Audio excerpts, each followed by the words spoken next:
The live TV, सच सबसे आगे। नमस्कार, आप देख रहे हैं द लाइव टीवी और मैं हूं आपके साथ मुनमुन रहमान। हमास और इजराइल के बीच युद्ध लगातार जारी है, लेकिन इसी बीच इजराइल लगातार वॉर क्राइम कर रहा है। लगातार इजराइल पर युद्ध के नियमों का उल्लंघन करने का आरोप लग रहा है और इसी बीच इजराइल ने एक बहुत बड़ी गलती कर दी, जिससे सारी बाजी ही पलट गई। इजराइल के खिलाफ अब हर जगह से विरोध के सुर उठ रहे हैं। इजराइल की चारों तरफ से निंदा हो रही है और तुर्की ने तो एक बड़ा ऐलान भी कर दिया है। आपको बता दें कि इजराइल की सेना ने गाजा में एक अस्पताल पर हमला कर दिया, ऐसा हमास ने बताया है। हमास ने दावा किया है कि मंगलवार की रात इजरायली सेना ने हमास के गाजा के एक अस्पताल पर हमला किया, जिसमें 500 लोगों की मौत हो चुकी है। हालांकि इजराइल इस बात से इनकार कर रहा है। ये खबर सामने आते ही तहलका मच गया। अस्पताल जहां पर घायलों का, जख्मियों का इलाज हो रहा था, कई बच्चे वहां पर एडमिट थे, कई महिलाएं वहां पर अपना इलाज कर रही थी, कई लोग वहां पर अपना इलाज करवा रहे थे। ऐसे में वॉर क्राइम करते हुए इजरायली सेना ने उस अस्पताल को निशाना बनाया और उस अस्पताल पर हमला कर दिया, जिसके बाद हर जगह से इजराइल के खिलाफ जो है वो विरोध के सुर उठने लगे हैं। इसी बीच तुर्की ने भी यहाँ पर इजराइल को कड़ी चेतावनी दी है। तुर्की ने यहाँ पर साफ साफ कहा है, तुर्की के राष्ट्रपति एर्दोगन ने यहाँ पर साफ साफ कहा है कि अगर ये सब नहीं रुका तो इसे हम रोकेंगे। अब वो कैसे रोकेंगे ये आप समझ सकते हैं। यहाँ पर साफ तौर पर इशारा जो है वो इजराइल के खिलाफ जंग में कूदने का इशारा किया गया है। अगर तुर्की के सूत्रों की माने तो कहा जा रहा है कि तुर्की में सैन्य नेतृत्व में भी उथल पुथल की रिपोर्ट सामने आ रही है। तो क्या ऐसा हो सकता है कि इजराइल पर अगला हमला जो है वो तुर्की कर सकता है, क्योंकि जो सीक्रेट रिपोर्ट सामने आ रही है उससे तो कहीं ना कहीं इसी बात की तरफ इशारा किया जा रहा है। आपको पूरा मामला यहाँ पर समझाते हैं कि इजराइल यहाँ पर क्या कह रहा है, तमाम देश यहाँ पर इजराइल को लेकर क्या कह रहे हैं। सबसे अहम सवाल यहाँ पर, सबसे अहम पहलू, तुर्की का क्या स्टैंडर्ड, तुर्की किस तरह से इजराइल को चेतावनी दे रहा है। साथ ही कहा जा रहा है कि लेबनान और ईरान के बाद तुर्की की हलचल जो है वो भी तेज हो सकती है इस जंग को लेकर। आप अपनी स्क्रीन पर ये ट्वीट देख रहे हैं, मेगाट्रॉन का ट्वीट आप अपनी स्क्रीन पर देख रहे हैं। यहाँ पर इन्होंने जानकारी देते हुए बताया, इसी के हवाले से हम आपको बता रहे हैं। तुर्की के राष्ट्रपति एर्दोगन का बयान, ब्रेकिंग न्यूज। अस्पताल पर हमला जहां महिलाओं, बच्चों और निर्दोष नागरिकों का इलाज किया जाता है, इजरायली हमलों का नवीनतम उदाहरण है, जिसमें सबसे बुनियादी मानवीय मूल्यों का अभाव है। मैं पूरी मानवता से गाजा में इस अभूतपूर्व क्रूरता को रोकने के लिए कार्रवाई करने का आह्वान करता हूं। यदि नहीं तो हम करेंगे। यहाँ पर तुर्की साफ साफ इजराइल को चेतावनी दे रहा है कि अगर नहीं रुके तो हम रोकेंगे। तुर्की ने 30 मिनट पहले युद्ध की तैयारी को उच्चतम स्तर पर रखा है। साथ में यहाँ पर तुर्की के सूत्रों से एक अहम जानकारी भी हाथ लग रही है। तुर्की के सूत्रों ने सैन्य नेतृत्व में कुछ उथल पुथल की रिपोर्ट दी है। यहाँ पर क्या तुर्की अपनी सेना तैयार कर रहा है? क्या तुर्की भी इजराइल और हमास के बीच जो जंग हो रही है उसमें कूद सकता है, जैसे लेबनान और लगातार ईरान की खबरें आ रही हैं। अब यहाँ पर देखिए दूसरा ट्वीट, मेगाट्रॉन का ही दूसरा ट्वीट यहाँ पर देखिए, जिसमें उन्होंने जानकारी देते हुए बताया है कि इजराइल की राष्ट्रीय सुरक्षा परिषद ने आतंकवादी हमलों के खतरे के कारण देश के नागरिकों से तुरंत तुर्की छोड़ने का आगाह किया है। साथ में यहाँ पर जो अमेरिका की बैठक होने वाली थी वो भी रद्द कर दी गई। आप अपनी स्क्रीन पर पत्रकार दानिश अफरोज का ट्वीट देख रहे हैं। यहाँ पर इन्होंने जानकारी देते हुए बताया कि इजराइल द्वारा अस्पताल पर बमबारी के बाद फिलिस्तीनी राष्ट्रपति महमूद अब्बास ने अमेरिकी राष्ट्रपति बाइडेन के साथ जॉर्डन में होने वाली अपनी मीटिंग को पोस्टपोन कर दिया है। आपको बता दें कि इस मीटिंग में और भी देश शामिल थे। मैं आगे आपको विस्तार से रिपोर्ट दिखाऊंगी। तो यहाँ आप देख रहे हैं कि इजराइल जो लगातार वॉर क्राइम कर रहा है, लगातार युद्ध के नियमों का उल्लंघन कर रहा है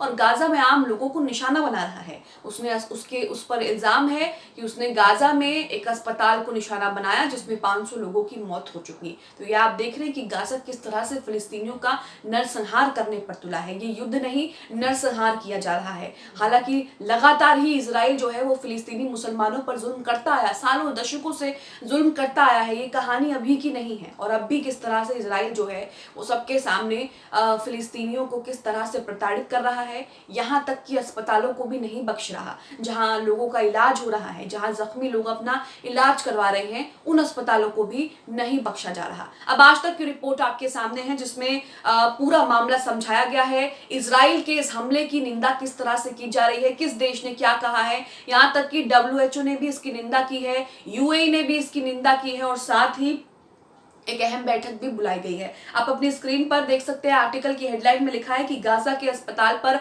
हमले में 500 मौतें, नेतन्याहू बोले इजराइल ने नहीं किया अटैक, इस्लामिक जिहाद का रॉकेट हुआ मिसफायर। तो यहाँ पर नेतन्याहू जो है अपना पलड़ा झाड़ते हुए कह रहे हैं कि हमने कुछ नहीं किया है, लेकिन हमास का दावा है कि मंगलवार की रात इजरायली सेना ने ही गाजा के अस्पताल पर जो है वो हमला किया, जिसमें 500 लोगों की मौत हो चुकी है। यहाँ पर देखिए आगे लिखा है कि इजराइल और हमास के बीच जंग चल रही है जो थमने का नाम नहीं ले रही। अब तक दोनों ओर से 4,500 से ज्यादा लोग जो है वो मारे जा चुके हैं। अमेरिका के राष्ट्रपति जो बाइडेन इजराइल के साथ एकजुटता दिखाने के लिए तेल अवीव पहुंच रहे हैं। इसी बीच मंगलवार देर रात हमास ने दावा किया कि इजरायली सेना ने गाजा के एक अस्पताल पर हमला कर दिया, जिसमें अब तक 500 लोगों की मौत हो चुकी है। यह हवाई हमला मध्य गाजा के अल अहली अस्पताल पर हुआ।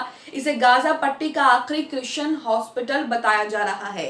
गाजा स्वास्थ्य मंत्रालय ने दावा किया था कि मंगलवार रात इजरायली सेना ने अल अहली अरबी बाप्टिस्ट अस्पताल पर एयर स्ट्राइक की। इस अस्पताल में बड़ी संख्या में घायल और अन्य फिलिस्तीनी शरण लिए हुए थे। इसी बीच UAE रूस ने UN की इमरजेंसी मीटिंग बुला ली है। टाइम्स ऑफ इजराइल के मुताबिक UAE और रूस ने इजरायली फिलिस्तीन संघर्ष को लेकर संयुक्त राष्ट्र सुरक्षा परिषद की इमरजेंसी बैठक बुलाई है। ये बैठक गाजा में अस्पताल पर हुए हमले के बाद बुलाई गई है, जिसमें 500 से ज्यादा फिलिस्तीनी मारे गए हैं। सऊदी अरब, UAE, बहरीन, मिस्र, जॉर्डन और तुर्की के गाजा के अस्पताल पर हमले के लिए इजराइल पर आरोप लगाया है, जिसमें सैकड़ों फिलिस्तीनी मारे गए हैं। बहरीन ने इस हमले के बाद तत्काल सीजफायर की अपील भी की है। वहीं हिजबुल्लाह ने भी इसकी निंदा की है। लेबनान के हिजबुल्लाह ने गाजा पट्टी के अस्पताल में विस्फोट की निंदा के लिए क्रोध दिवस की अपील की है। हिजबुल्लाह ने इसे नरसंहार बताते हुए इजराइल को दोषी ठहराया है।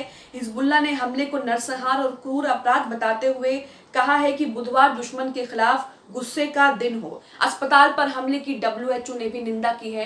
WHO ने भी इसकी कड़े शब्दों में निंदा करते हुए कहा है कि बयान जारी करते हुए कहा है कि अस्पताल में मरीजों का इलाज चल रहा था, वहां मरीजों की देखभाल करने वाले और कई विस्थापित लोगों ने आश्रय लिया था। शुरुआती रिपोर्ट में सैकड़ों मौतों की जानकारी है। तो यहाँ आप देख रहे हैं कि दोनों के बीच जंग चल रही है, लेकिन इजराइल किस तरह से लगातार वॉर क्राइम कर रहा है, लगातार फिलिस्तीनियों को निशाना बना रहा है और लगातार उन पर हमले कर रहा है। आज तक की इस रिपोर्ट में तुर्की के राष्ट्रपति का बयान भी यहाँ पर कोट किया है। लिखा है कि तुर्की के राष्ट्रपति एर्दोगन ने गाजा पर इजराइल के हमले का विरोध करते हुए कहा कि गाजा पट्टी की महिलाओं, बच्चों और निर्दोष लोगों को अस्पताल पर हमला करना बुनियादी मानवीय मूल्यों से रहित इजराइल के हमलों का सबसे ताजा उदाहरण है, नवीनतम उदाहरण है। मैं गाजा में इस अभूतपूर्व क्रूरता को रोकने के लिए कार्रवाई करने के लिए पूरी मानवता को आमंत्रित करता हूँ। इस बीच तुर्की की संसद में सभी राजनीतिक दलों ने संयुक्त बयान में गाजा पर हुए हमले की कड़े शब्दों में निंदा की। इसमें कहा गया कि ये मानवता के खिलाफ अपराध है। तो इजराइल पर लगातार आरोप लग रहे हैं कि वो मानवता के खिलाफ अपराध कर रहा है, वॉर क्राइम कर रहा है, मासूमों को निशाना बना रहा है। वहीं इजराइल ने तुर्की के नागरिकों को तुरंत देश छोड़ने के लिए कह दिया है। वहीं आपको बता दें कि बाइडेन का अरब नेताओं के साथ शिखर सम्मेलन भी कैंसिल हो चुका है। तो यहाँ आप देख रहे हैं कि इजराइल लगातार जो गाजा पट्टी पर लोगों को निशाना बना रहा है, आम लोगों का, जिनका युद्ध से कोई लेना देना नहीं है, और युद्ध के नियम भी ये कहते हैं कि आप आम लोगों पर हमला नहीं कर सकते, उनको निशाना नहीं बना सकते। लेकिन इजराइल यहाँ पर शुरू से ही यही कर रहा है, जिसे लेकर अब इजराइल की मुश्किलें जो हैं वो बढ़ने वाली है। संभावनाएं जताई जा रही हैं, इशारा आ रहा है कि तुर्की जो है वो भी अब इस जंग में कूद सकता है और तुर्की भी अपनी तैयारी कर रहा है। आप इस खबर को लेकर क्या सोचते हैं? इजराइल ने जिस तरह से गाजा के अस्पताल पर हमला किया है, उसे लेकर क्या सोचते हैं? कमेंट बॉक्स में हमें जरूर बताएं। द लाइव टीवी, सच सबसे आगे।